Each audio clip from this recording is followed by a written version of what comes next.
Carpenter gunned down while on the job in Spanish Town.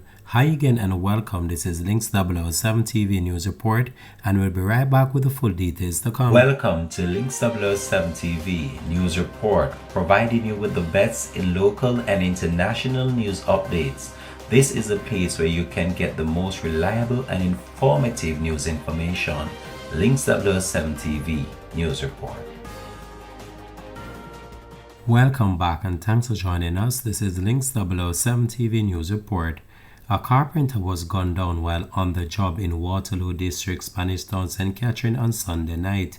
He has been identified as 41-year-old Devon Reese, otherwise called Bonup, who was a resident of the area. Reports are that at around 7:30 p.m., Reese was working on a wooden structure on the side of the road when a Toyota Probox motor car drove up with occupants who fired shots hitting him all over the body. Two vehicles parked nearby were also damaged by bullets. The assailants escaped from the scene. The police were summoned and Reese was assisted to the Spanish Town Hospital where he was pronounced dead. An investigation is currently underway by the Spanish Town Criminal Investigation Branch. This has been Links 007 TV News Report. Thanks for watching.